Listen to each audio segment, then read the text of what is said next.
witches. Hi, hello. Welcome back after months of not talking The about uh Piper Nightmare's CJ. Moon. Yeah. Yeah. We are now on book 2. We decided to give it a not give it another go. We decided to give a different book a go on something and then logistics of between this book and another book. This one was going to be a lot better. Yeah. So we're back Um to this one, and we're probably going to do the sun in its or shade, the glue yeah. between stars, and the dawn in its light. Like, boom, boom, boom, boom. Yeah, we're just gonna get it done and over with. So, um, the sun and its shade. First things first, can we just talk about this really cool font where, like, the U connects up into the N and the A, like the Oh where the yeah. N's are? I really like the font on the cover of this book. But so we're going to talk about the prologue through chapter 5 today. Um, and we were both really confused reading the prologue. Like, what the fuck happened? I know. And I was trying to look up like things of what happened. I was like, okay, reviews, like synopsis, something. And of course, nothing had the ending on it. And I was like, I right. have all of this. I know exactly what happened, but it's like as soon as it got to this part, blacked out. Like I do not remember. So Yeah, once I kept luckily, reading, I started to yeah. remember a little more. I But don't the remember exactly like what it like explicitly led up to I knew why they got caught. Other than that, like why one of the characters was involved, I have no fucking clue. yeah. Other than that, he got caught. Like he came in there, got caught, and then that was the end of it. Other than that, that's it. I don't know. Yeah, I'm pretty sure he was trying to get her out. Yeah. And he got caught, and then like they were put against each other. It was a whole thing. But basically, the only thing I said about the prologue was just like, "Oh, Nox" with a broken heart emoji, because like she's having one of her dreams, which she had in the previous book too, where she like feels Amaris and she thinks Amaris is there with her, Mm-hmm. but in her head, Yeah. like she knows it's not actually real, and Well, it's and just that's what I like, was like ugh. really confused about because I was like, they're together. Were they together? I thought. What? They saw each other for like a kiss, and then were separated again. Yeah. A That's kiss why through jail bars at that, like. Yeah, that's why I was like really confused. I was like, it's been so long. I have no idea what's going on. Yeah. But it's so funny because I know I noticed this a little later on, but I'm gonna make this a comment now. Everyone keeps talking about how everybody smells specifically, Yeah. but they only make those comments about the half phase. Like That's true. Amaris apparently smells like um things, something specific. Um Gadriel smells like dark cherries and something else. yeah, and then Amaris smells like cinnamon. No. no, that's Nox smells like cinnamon, cardamom, cinnamon. pepper, and plums. Yeah, and then Amaris apparently has her own smell. Um, and then there's a different half fae that we meet later on who has her own scent, but like Yeah. nobody else talks about scents. And I'm like, So part of me wonders if part of the reason specifically that Piper CJ um talks about scent so much is because a lot of people really equate or like attach scents to their traumas. yeah. And I know she's had like a fairly traumatic past. Like she was a sex worker and she did all of these things, and Hmm. so I wonder if that's part of it. I don't know. There might be like an actual canon story plot point that has to do with it, but if there is, I don't know yet. We don't know that. But I totally forgot how the last book ended. So then when I was reading about this and like um Gadriel is it it's Gadriel, right? Yeah. He's because it's like Daddy hurt. Gad. Yeah. Dadriel. He's like hurt and his wings are Yeah. shredded. And I totally forgot where they are. But then towards the end of chapter one, it started to come back to me like that they were at the university, that they were found by the university students. And um, they're basically like, we did this and now you just have to wait. Just to Yeah. wait and see if he's going to be okay. So, The and okay, so at this point we're in chapter 1. Like the prologue is essentially just like oh yeah, the prologue is just the Amaris's dream. Nox's dream of Amaris and just wishing that she was actually there and it wasn't like a brief encounter. Um but chapter 1 we're with Amaris and Gadriel to do, I wonder if it's Gadriel. But I swear she said it's Gadriel. I think it's But Gadriel. I don't know. Anyways, um and like she's Yeah, struggling to wake Gadriel. yeah, she's struggling to wake up. She's very like tired. She's not necessarily afraid to wake up, but like she doesn't want like the lights to like hurt her eyes.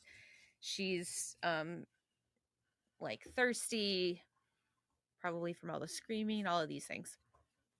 Um and she's also kind of like realizing where she's at and who's got her friend.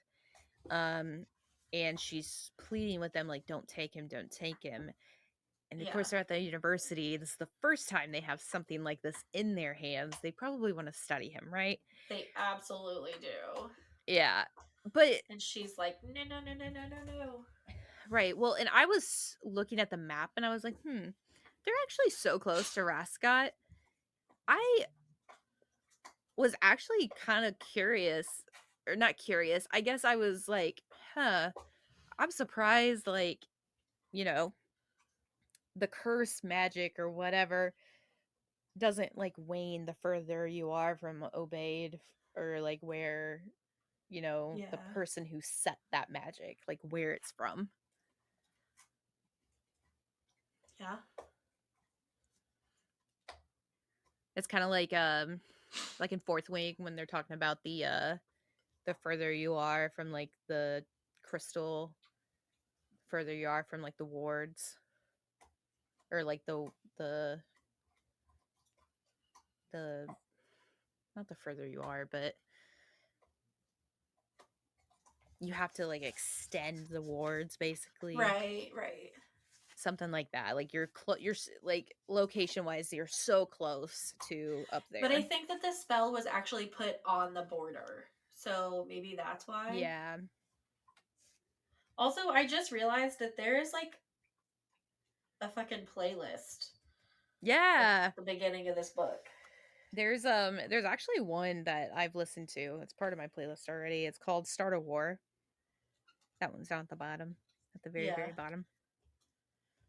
I Everything see else I that. haven't heard before.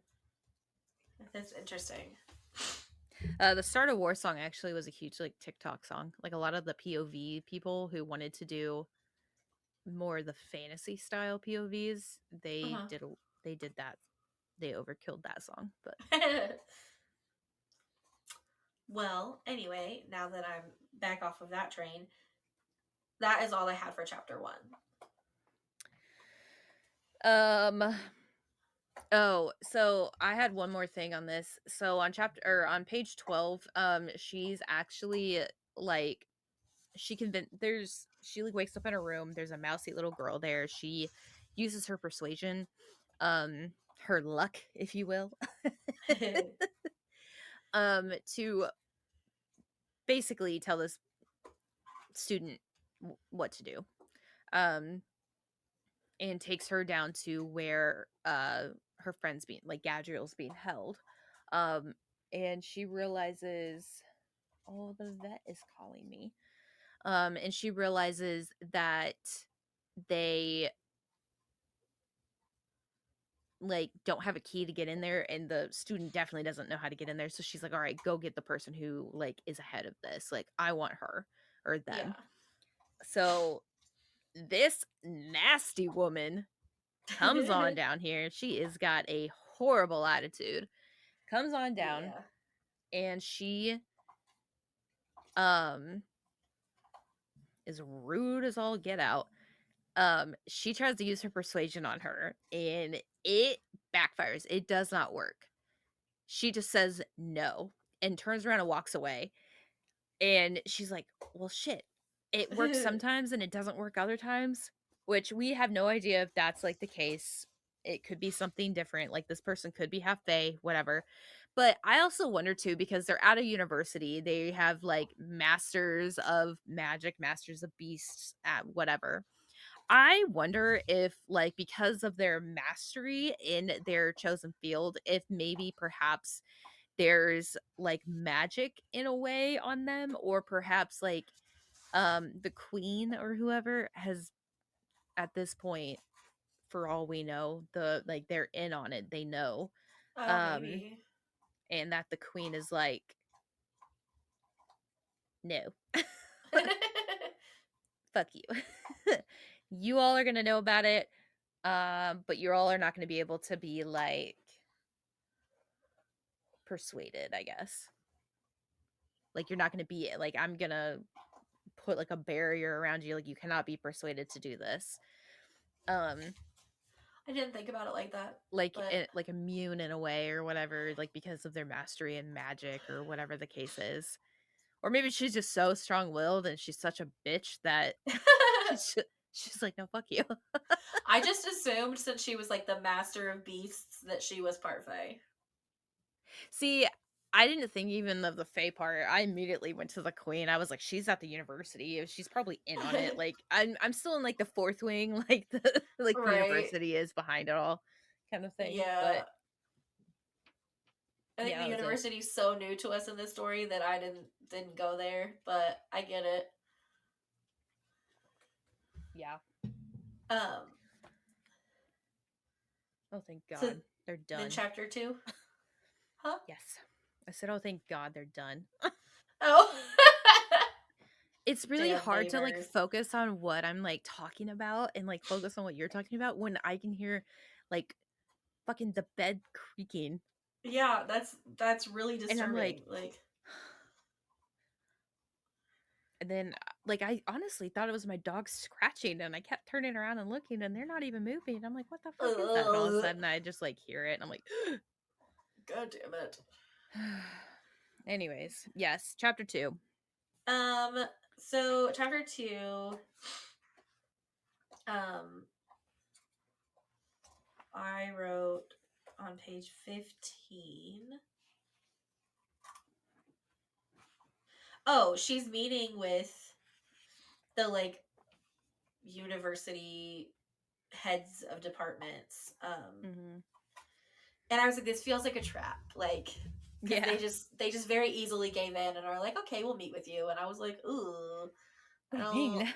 I don't like this. Like that was really easy. Yeah.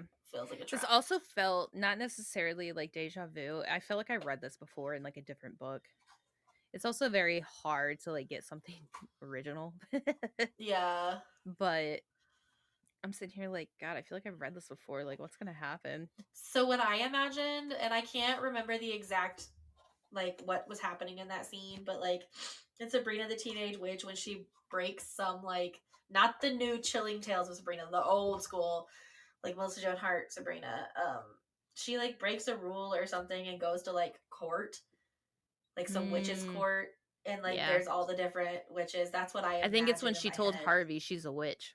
Yeah. Yeah.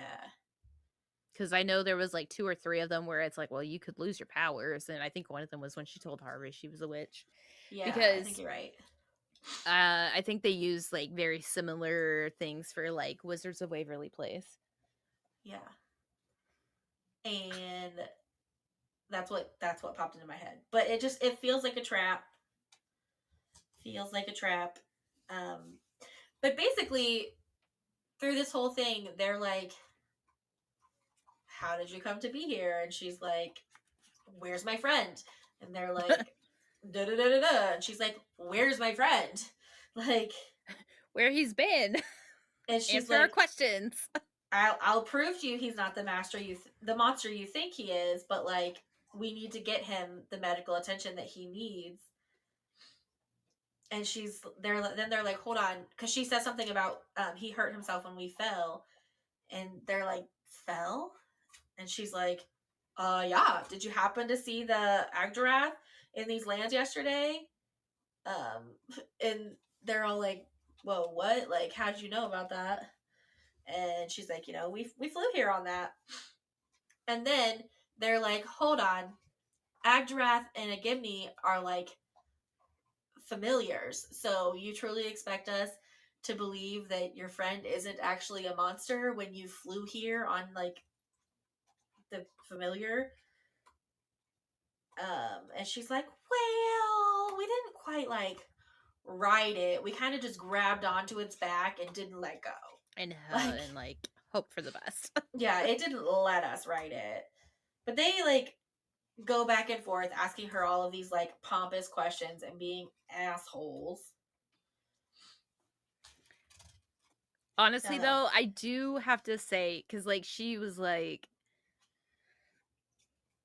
being truthful about everything, about like what happened with her, like her power, all of that kind of thing, like her yeah, gift. Uh, and I feel like this could have gone so badly yeah, considering she's at the university. And yeah, she had a point. Like, yes, you're scholars, like you see things that are like in front of you, yeah, um, to believe it. But also I feel like telling the truth and like being truthful with them, giving them like that hypothesis really was like, oh, yeah, like making the inquisitive minds churn, make them think it. I think that really won her some favors when that really was like, yeah, let's do that.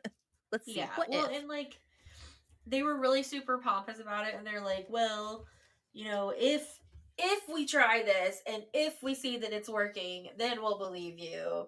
Um, If okay, so you're gonna do it. right. And I'm like, okay, assholes, but like, let's take that deal, and then once he's healed, we'll find a way to bust out of here. Like, but then they end up. Well, let me not get ahead of myself. Daddy That's all Gad I ain't had for gonna chapter die two. just yet. That's exactly what she said. She was like, the Mars is like, this is not how he died. And that's it for chapter two. You know, now that I reread that last line for chapter 2, it makes me wonder, are we like are we like reading what happened prior? Right? Because she said this was not how he died. Like, is he now dead? That wasn't how he died, but now he's dead. Like I know she was like worried about him dying, like this was not how he was supposed to die, like this is not how like I was supposed to take his head in battle. Yeah. It's an interesting hypothesis. I don't know. Ah, anyways, chapter 3. Oh, how I Okay, miss Nox. I was going to say Nox is it doesn't matter what happens. I think Nox has the most interesting not necessarily storyline, but like chapters. I think she has Yeah. the most Nox interesting is for chapters. sure my favorite. I love Nox. For example, on page 24, um, they go to like so Nox is wearing like this fancy ass dress, right? From the fucking brothel or whatever. Yeah, The because she was Selkie. trying to like seduce all these people and like what Yeah. how is she going to seduce them and if not in the best dressed? Yeah. And that's not it's not a great outfit for like traipsing through the forest. Yeah. So And it's also Malik, like tattered or just yeah. shreds. Yeah. And she's getting all scraped up. So Malik goes to like a fucking farm and steals all the clothes off the clothesline and like takes off running. And now they're in the trees. And she says at the bottom of page 24, she held the stolen clothes for a long moment. Are you going to be gentlemen or will you be paying me to put on a show? I fucking love her. Like I love her. Happy flaps. It's so it's it's so funny though because on the next page, like they're both like in awestruck of her and her beauty. Like he goes, he couldn't speak for Ash, um, but their new companion wasn't just pretty. Like Nox had been glowing with an ethereal light from deep within her skin from the moment they'd met her. And it's like I feel like the only reason why men see her like that and not necessarily women is because of the fact that she is a succubus. And it's like, oh, little do they know that um they have a succubus with them, and that's Yeah. probably why. Yeah. But Right. don't they know I don't know if they know exactly what she is, but they know that she's something, I think. something dangerous? Yeah. But yeah, like little do they know they Yeah. have that's why they probably that's why. But that's something Yeah. a couple of pages later. Well, yeah, so then like the next couple pages they're like training her kind of on how to Hmm. like fight. I didn't have anything else till page 30. So on page 27, uh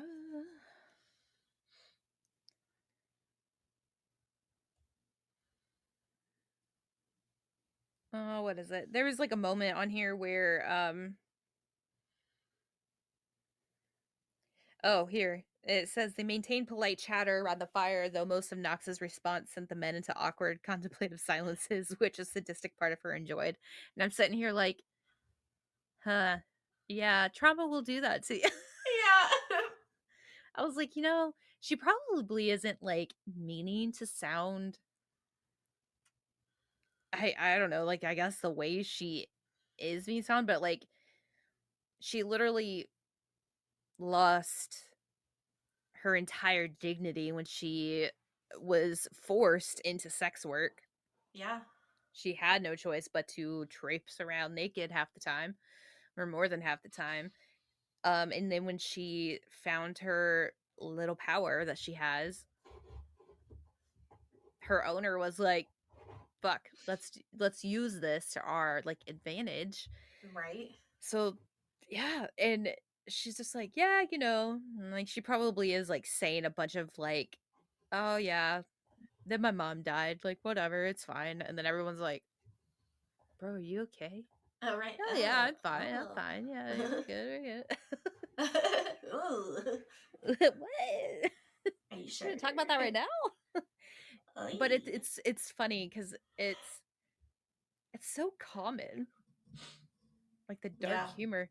Like, at work, I'll be sitting there, and my boss will say something, and then I'll say something just back, and she goes, "Honestly, I was half afraid to to hear that response."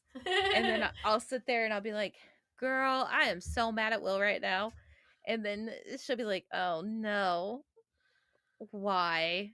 And then I'll come around the corner and be like, "Because he did this and it like triggered my trauma and it's not even his fault, but he's just so nice about it." Like it was all of it. Yeah. Trauma, Yikes. man. It makes you funny. It does though, honestly. Because you laugh at everything. That's why it makes you. Like you kind of have to. If not. Mhm. So on page 30, um, Knox is like it's in her head, but they're like, is it Ash or Malik that's training her? Malik. Um,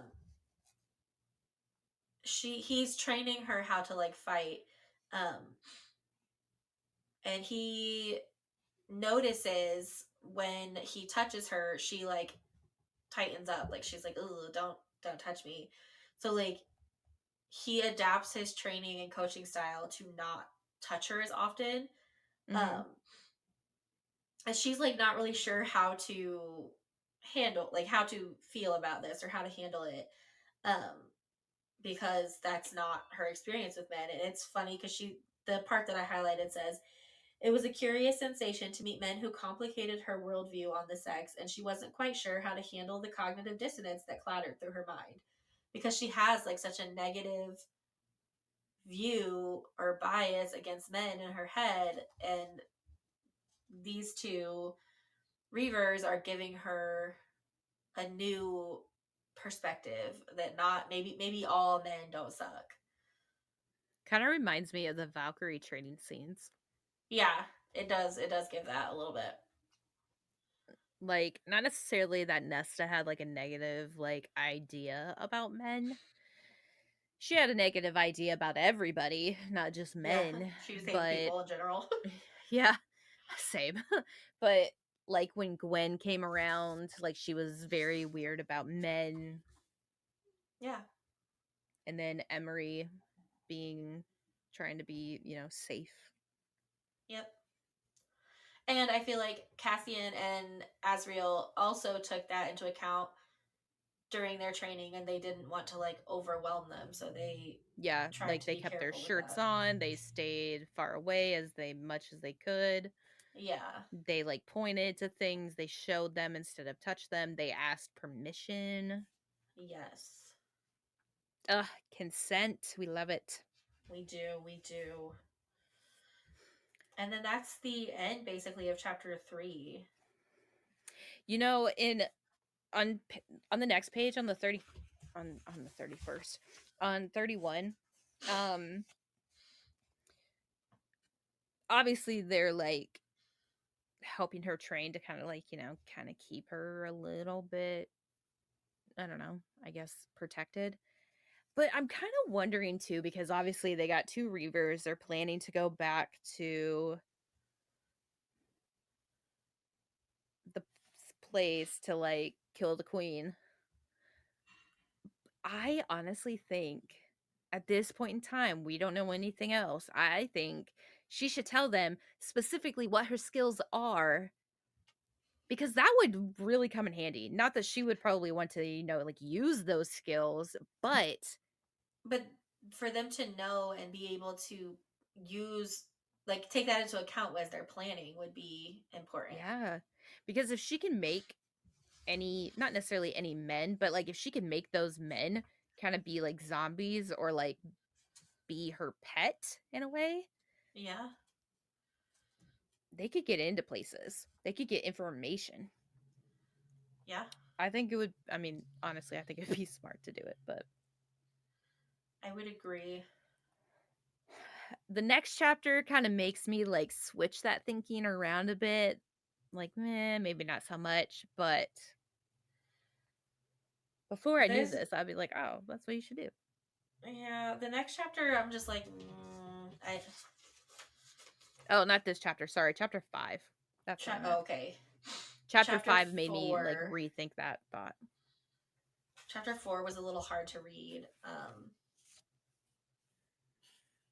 So, first How of all, so? I'm Like just glad. in general, like what's going on or like what's No, just being said. the story, like what's happening in the plot, is hard to read.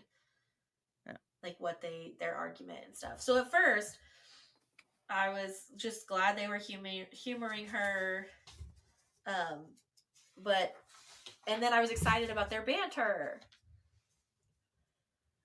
on page 36. Oh yeah, because yeah, Gadriel wakes up. because he calls her a witchling. Calls She calls him a demon. Yeah, and she's like, um, if anyone could think of a bright idea for my favorite demon, it's them. He says, I'm your favorite demon now. Absolutely. My favorite demon right behind Zakai and Uriah. I don't have enough information on Sylvanus yet to know if I like him better than you. Like, it just, their banter is Yeah. back. And then we find out a little bit more about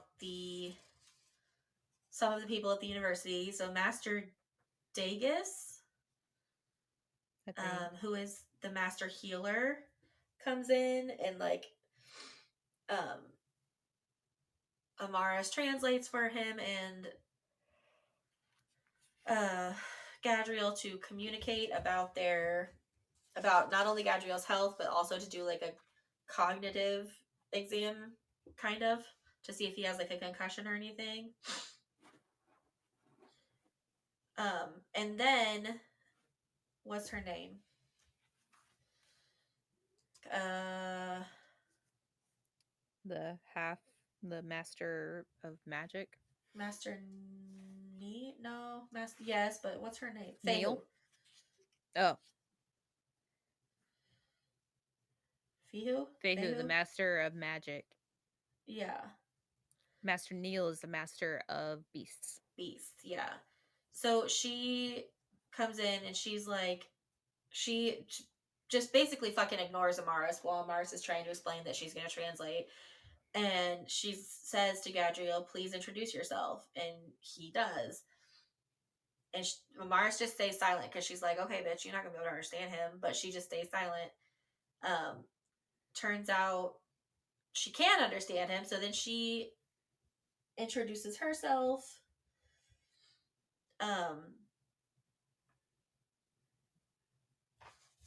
and we find out that she is part Fae and she has northern blood.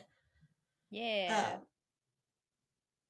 and then the next thing, I don't have anything else until page 42, but that's because the Um. next two pages are super fucking uncomfortable. Yeah. So on 38, this is kind of like the prequel to what's about to happen.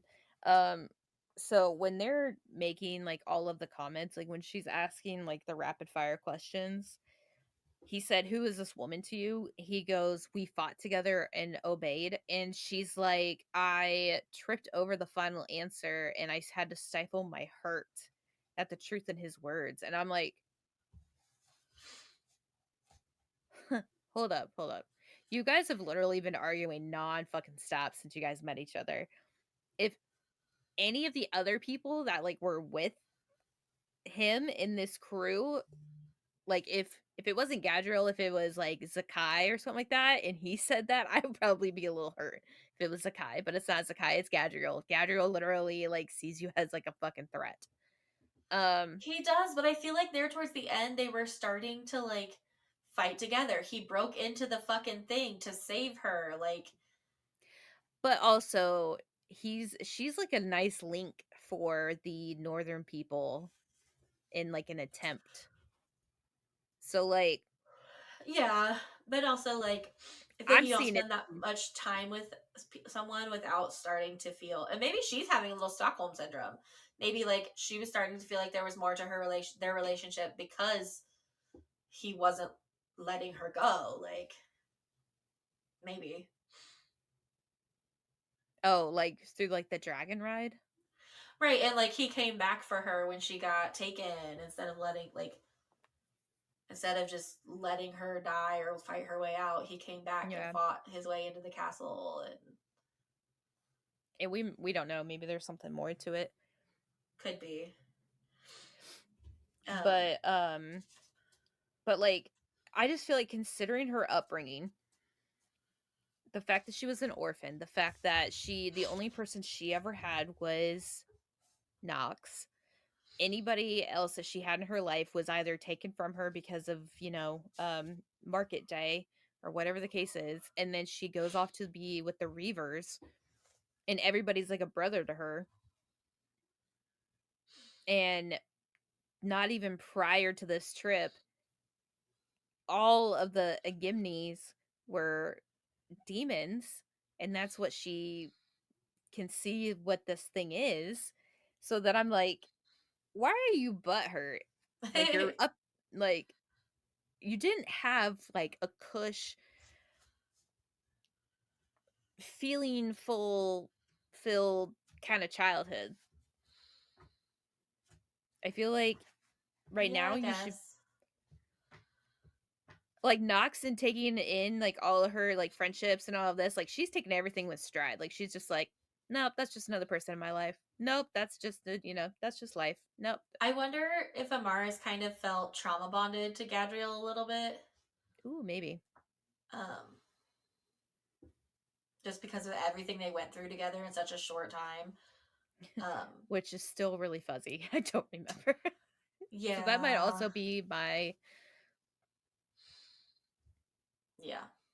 might be perceiving. That's probably why I'm saying that. But But then the last um thing I wrote about the entire chapter was just idiots because he comes to her room to like almost seems like he's trying to like make peace just to talk to her, yeah. and she treats him like shit, and then he treats her like shit, and then she says a bunch of like kind of unforgivable things about him not being able to fly.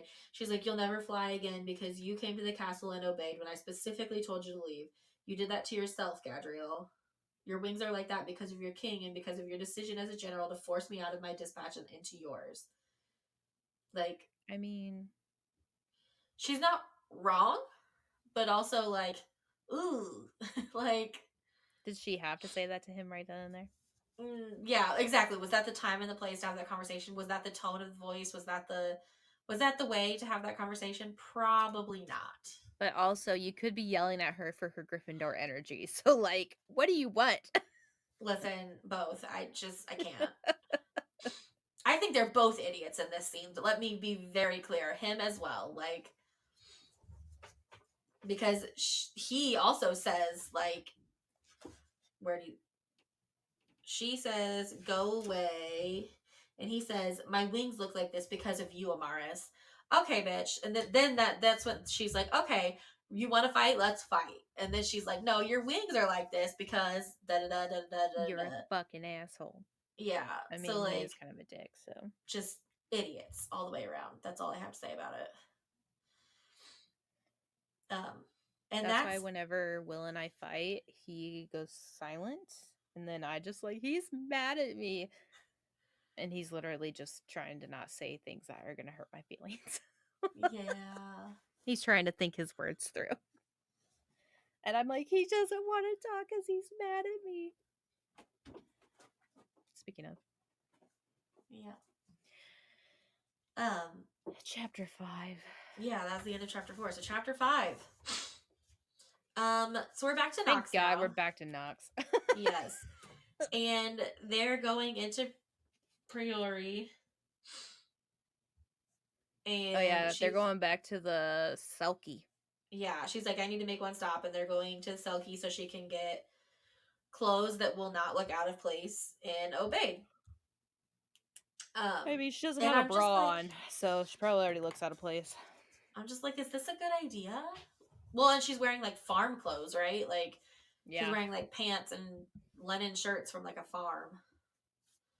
Um, and I'm just like, is this a good idea to go back to the Selkie? Because last we knew, she got in like a fucking physical altercation with the fucking madam, which I can't remember what her name is right now. Um, and left. So like, is it a good idea to go back into this building, Knox, right now? Like, really? I don't feel like it is. But then the whole fucking place is like deserted and looks like it's been like ransacked. Ransacked, yeah. Except for her Um fucking room. Like, yeah, her room wasn't touched, which was weird, but um and I wonder if it's just because like maybe not necessarily everybody's like afraid, but they were just like, nah, they're gonna come back for her. well, But yeah, and it like, seems like maybe the rooms that were ransacked for the girls. So like maybe because yeah. there wasn't anyone in her room, they just left it alone. Well, and she runs into somebody too from the Selkie, somebody named Cece, and Cece actually came from the orphanage. So, wait, Yep. And did Cece is Cece? Emily's, yeah, because that's Emily's younger sister. Was it? Uh huh. Oh, well, Cece, I am sorry to say, Emily ain't here. Yeah. Well, and Knox doesn't know that yet either. Yeah, but Cece is like going through Millicent's paperwork in her office, all of this crap. Knox is like, "What are you doing?" She goes, "If Millicent ever comes back, I want to be hella sure she does not have my contract." So she's Yep. trying to find it, burn it, whatever. Turns She out, says, I want to light that life deed on fire so if that bitch ever comes back, she has no proof of ownership. yeah. So turns out after the dragon escaped, all of that stuff, they immediately tracked Nux to the captain, saw where she came from, tracked them to the Selkie, took Millicent, dragged her by the hair. They basically killed the girls if the girls couldn't escape, took them if whatever the case is. Um, and they were like, okay, now what? Yep. So that's what Cece's doing. She hands Knox some money because she found some. Um, In Millicent's Emily hasn't, office. yeah, Emily hasn't been found. They have no idea where she is. That's still MIA. Um, and then yeah, so but it all comes out basically that she is a target because she knows exactly what's happening. So Yeah. now I'm like, well, fuck. So much for using her gift. If everyone Right. knows like that About it's her linked back to fucking, her. yeah. Not necessarily about her gift, but like if they But they know know it's that like she was part of it all, yeah. yeah, even if she wasn't, even if she acted on her own accord. But yeah, so there's that. Yep. And then the last thing, so first of all, that whole chapter was a lot to unpack. But the last thing about this little section that we read this time, or these chapters we read this time, is just the last like banter on that page, because she pops Yeah. back out the window and Ash is like, "Nice cloak. You bring us anything?" And she's like, "Why, yes, I have an emerald dress that would complement your skin tone beautifully. Don't you think Ash would make a marvelous woman?" And like they go back and forth about this, and um, she's like, "No time like the present, Ash. The closets in the Selkie are ripe for the picking." And he goes, "You laugh, but I'll have you eat your words when you see just how stunning I am in a gown." And I just love the banter and the non-toxic Camaraderie. Yeah. masculinity. Yeah. And it's great too because Nox is like finally kind of breaking down those walls that she had with men, and like she's like, oh, maybe these men could actually be her friends. And it's Yeah. like, nah, they indeed are your friends Yeah, I because think they these already are, guys, sweetheart. yeah, because they are wonderful people and they are the required comic relief. Yes. They're the comedians of the whole thing. So, and Yeah, that is the end of chapter 5. it is. So, So if you have any questions, great, because we have a lot of them too. we do. We sure You- certainly do. You'll have to fucking wait with us because we don't have them. We But, don't have answers for anyways, you. and if you have answers for us, please let us know by emailing us or letting us know on Yeah. our social media. Until next time, Bye. girl, get that pen out your mouth.